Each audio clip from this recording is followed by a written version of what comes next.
Okay, we're here with Charles from Wicked Customs and Auto Accessories, and today he's going to show us a basic setup of how to do the solenoids and batteries. So I'm going to go ahead and give it to you, Charles. All right, fellas, and girls too, because girls be doing this too. But we use Acromat for all our installations, and so our basic setups, man, like something like this. We didn't originally install this one. We're just kind of doing a refresher on this one. So he's running 6 batteries, and I got what we call a split bank. So that means these 3 batteries are going to run this front pump. These 3 batteries are going to run this pump. So, and they're split. So that means, you know, we're not running all 6 to the front and then splitting it where, you know, 3 batteries run to the back. You know, we're not doing that.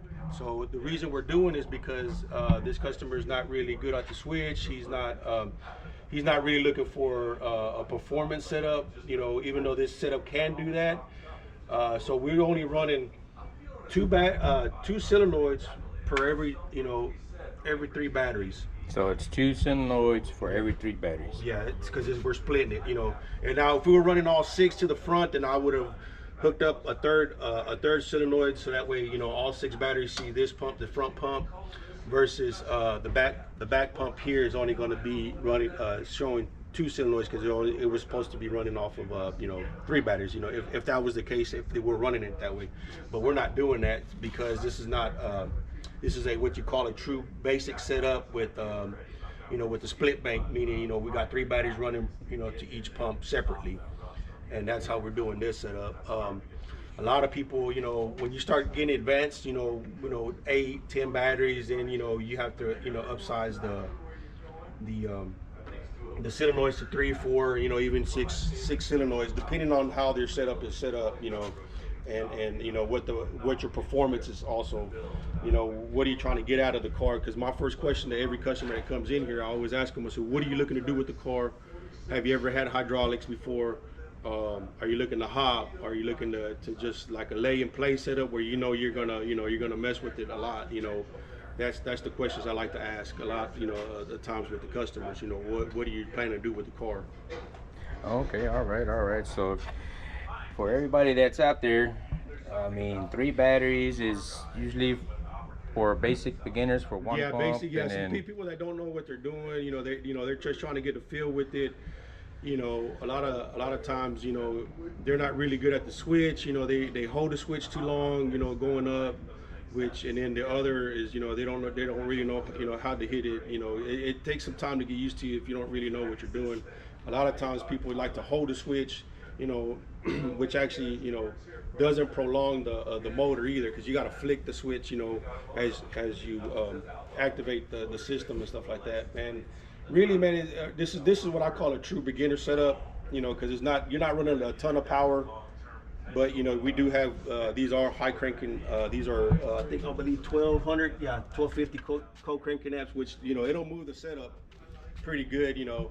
And that's what we always try to run, you know, 1,000 cranking amps on all our setups, you know, just to get a move. 950s are good, but we want the battery life to last a little longer with 1,200 co-cranking amps, you know, just a little longer, you know, to play with, you know, especially a setup like this. It still gives it enough power to where it'll snap the front end quite a bit and the rear end. Nice. And if y'all need any solenoid, where is that solenoid at? Right there. And then y'all sell pretty much everything else they need out here? Yeah, we sell pretty much everything, man. We do complete installs. You know, we don't just do hydraulics. We do air ride systems. You know, we even do lifted trucks, lowering the trucks. You know, if you just want a static look, we do quite a bit of everything. You know, disc brake conversion kits. You know, for 13s and, you know, 28s, whatever you want. You know, we can pretty much do it all. You know, we started off as doing lowriders was our main thing, you know, a couple of years back, but now we're just starting to get into, you know, a little bit of everything else. You know, even if you want to do like a retro mod or something like that, you know, that's something that we did, kind of like what we did with the 62 Comet. It's about to go get sent off to go get paint and body work here the next week. We're pretty much done with that. I mean, actually we're done with it. We just got a couple of minor stuff to do, and it's going to be on its way, because as you can see, it's not in here no more. Oh. It's not in here no more, but we do sell quite a few parts with air ride suspension and hydraulics, and a couple of lift kits too. You know, if you want to do lift kits or even lowering kits, we got them here too. For your OBS trucks, you know, your cat eyes, you know, your Chevy, Ford, Dodge, even some of the newer stuff. You know, your late model stuff. We can do some stuff like that too. And then we're trying to break into a little bit of like not the 4x4 scene, but like, you know, the lifted trucks with the bumpers, because we can also, on our machine, we can cut your front customized bumper and your rear bumper and head racks and your step racks too. So we're trying to break into that little market a little bit too and see how that goes. Y'all do it all, man. Yeah. Yeah. So y'all can find them on Facebook. Y'all have TikTok as well? Yes, we're on Instagram, TikTok, and Facebook right now. All right, Charles. So find us out there. Yeah, but like as far as the, you know, this setup, man, for our beginners, man, this is something that what you would look at our shop. You know, this is actually a refresher because we didn't install this at the beginning. We just refreshed everything. We put brand new seals, brand new cylinders up front and the rear, brand new batteries, brand new wiring. That's what I'm doing right now is wiring it up, you know, kind of getting it going. I like to shrink wrap all my stuff, you know. Poncho just caught me here in the middle of it. He goes, hey. And then I know, what was it, the big topic right now? Did you post it? Oh yeah, hey, the hydraulic oil. The hydraulic oil and transmission fluid. Whoo, that's a touchy subject right there, man. Yeah, that one I kind of seen that. That's kind of why the reason he rushed over here, because he wanted to get my opinion too. No, yeah, but so what do you think about transmission fluid, or you know, so, I mean, is it preferred? I mean, I know it's flammable, and yes, you know, so the reason people use transmission fluid, and I've been doing this since the late 80s, you know, 90s, early 2000s. The reason people started using transmission fluid back then, and why it's still kind of an issue today, is back then when the Tommy gate pump, you know, it wasn't aluminum like this, the blocks and all that. It was the black on black. All this was all cast iron or an iron block, or whatever you want to call it, with the black tanks, and the gears inside of those were Finnerstone gears, and those Finnerstone gears didn't have seals inside of them. They don't have seals inside of those gears. So the only actual seal that was on that gear where the pressure goes through the block, there was a little seal. Sometimes they didn't even have them, and then the seal that goes to the shaft, you know, to the motor. That was about the only seals that were on it, except for the dumps, and that was back in the 80s and, you know, the 70s and all that, man. So that's why people started using transmission fluid, was because it was lighter, and they used the non-detergent stuff to try to keep the foam down, and the gear spin a little faster, a little better off that transmission fluid. Now, as the years went by, you know, they started going to the aluminum, which is the Marsucci gears. You know, when those came out, you know, those Marsucci gears, you know, those were you know, straight out the box. You can put them in and all that.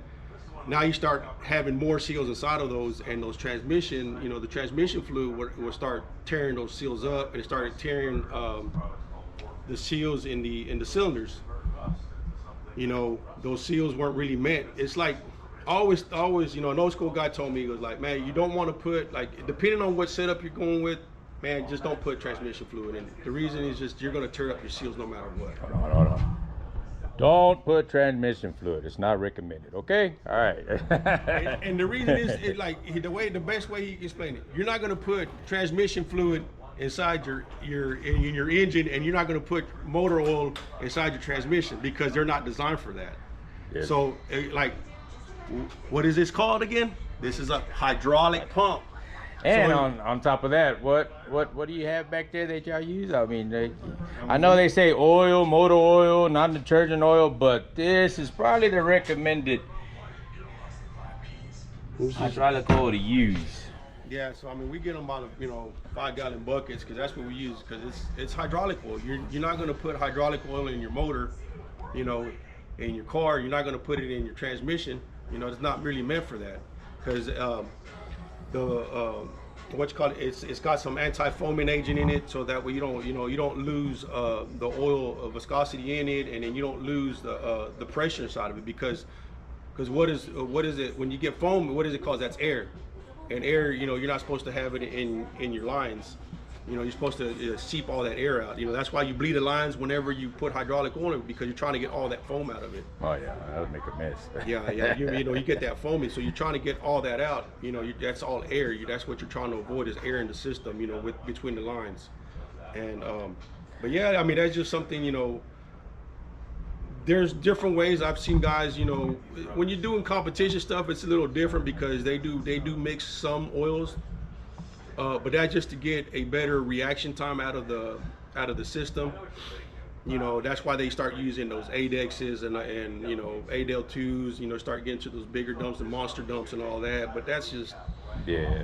you know. But the recommended, you know, for beginners, it would Yeah, be, for beginners, man, don't put transmission, and then don't mix it either with the regular, man, because that stuff really, man, it's a mess. And to be honest with you, that's what this was in there. That's why we told the customer, let's swap out everything. You know, there's just all new seals. We got new dump seals, new gears, the seals for the gears. We put all that brand new, man, and we're putting regular hydraulic oil.